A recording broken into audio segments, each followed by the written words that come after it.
Assalamualaikum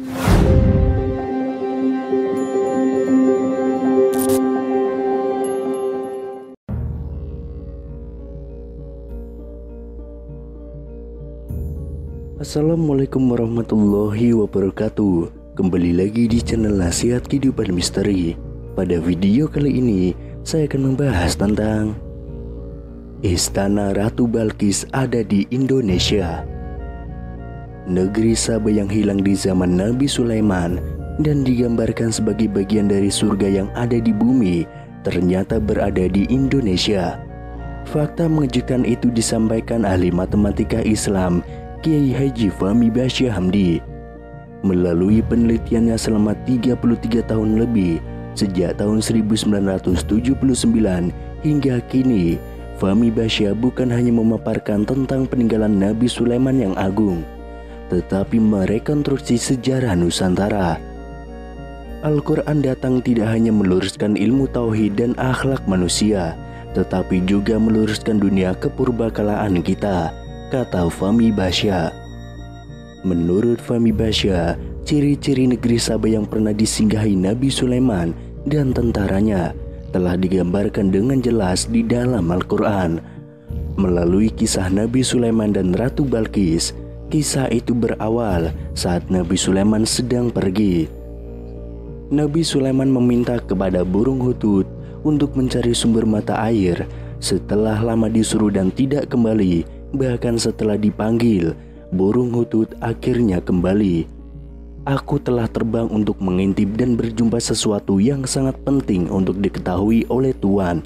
Demikian kata burung hutut kepada Nabi Sulaiman. Pernyataan itu lantas mengundang rasa penasaran Nabi Sulaiman. Dilanjutkan oleh burung hutut. Saat sedang mencari sumber mata air, dia terbang jauh dan melihat satu negeri yang sangat indah. Negeri itu bernama Negeri Saba dan dipimpin oleh seorang raja perempuan yang dikenal dengan Ratu Balqis. Istana yang dilihat oleh burung hutut itu menurut Fahmi Basyah berada di antara dua dukuh, yakni Dukuh Dawung dan Dukuh Sambirja, Desa Bokoharjo dan Desa Prambanan, Kecamatan Prambanan, Kabupaten Sleman, Yogyakarta. Pemakaian istilah Ratu Boko dalam penelitian ini sekedar untuk mengenali tempat, karena tempat itu sekarang bernama Istana Ratu Boko, bukan untuk mengatakan bahwa Ratu Saba atau Ratu Balqis sama dengan Ratu Boko, sambung Fahmi Basyah. Dilanjutkan oleh burung hutut, Ratu Balqis dan pengikutnya bersujud menyembah matahari dan meninggalkan ibadah menyembah Allah. Dia dan pengikutnya juga telah disilapkan matanya oleh syaitan kepada perbuatan yang syirik. Setelah mendengar keterangan burung hutut, Nabi Sulaiman marah besar sebab tidak ada Tuhan lain yang patut disembah selain Allah. Kemudian dia menulis surat yang isinya meminta Ratu Balqis untuk kembali ke jalan Allah.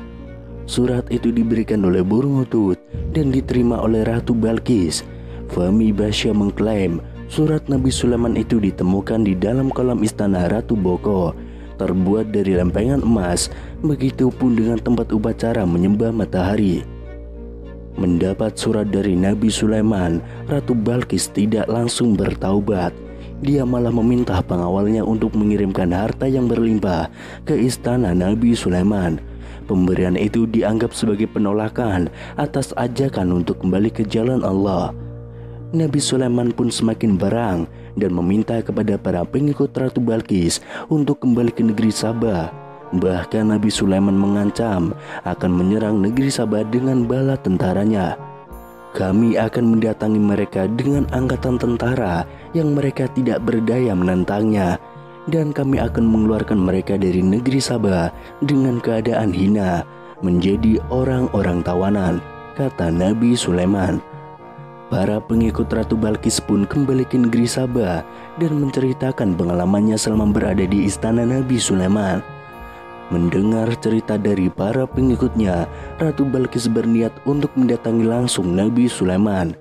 Niat Ratu Balqis untuk menemui Nabi Sulaiman ternyata sudah diketahui oleh Nabi Sulaiman.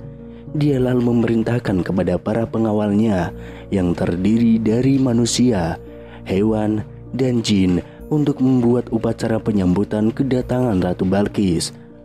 Hai pembesar-pembesar, siapakah di antara kamu sekalian yang sanggup membawa singgasananya Ratu Balqis kepadaku sebelum mereka datang kepadaku sebagai orang yang berserah diri, kata Nabi Sulaiman kepada para pengikutnya. Di antara para pengikutnya dari bangsa jin menjawab, aku akan datangkan kepadamu sebelum kamu berdiri dari tempat dudukmu. Sesungguhnya aku benar-benar kuat untuk membawanya, lagi dapat dipercaya, jawab jin Ifrit. Namun pengikut Nabi Sulaiman lainnya dari kalangan manusia berpikir menimpali, aku akan membawa singgasana itu kepadamu sebelum matamu berkedip, terang pengikut Nabi Sulaiman dari kalangan manusia. Sebelum mata Nabi Sulaiman berkedip, singgasana Ratu Balqis pun yang berada di negeri Sabah telah dipindahkan ke hadapan Nabi Sulaiman. Puji syukur atas nikmat Allah dipanjatkan oleh Nabi Sulaiman saat melihat pemandangan itu. Akhirnya datanglah Ratu Balqis menghadap Nabi Sulaiman. Kepada Ratu Balqis, Nabi Sulaiman memperlihatkan apa yang ada di hadapannya sebagai istana yang sangat mirip dengan yang ada di negeri Sabah. Melihat itu Ratu Balqis terkejut. Kemudian Nabi Sulaiman mempersilahkan kepada Ratu Balqis untuk masuk ke dalam istananya. Saat akan masuk, dia melihat air yang sangat besar berada di lantai istana Nabi Sulaiman. Dengan sigap Ratu Balqis menyikap kainnya hingga betisnya terlihat.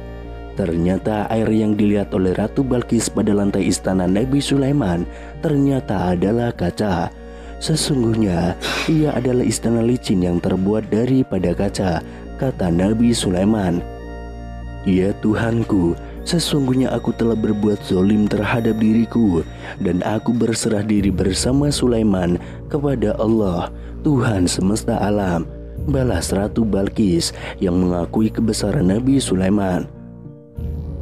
Ratu Balqis pun akhirnya ikut menyembah Allah dan meninggalkan upacara menyembah matahari di negeri Sabah.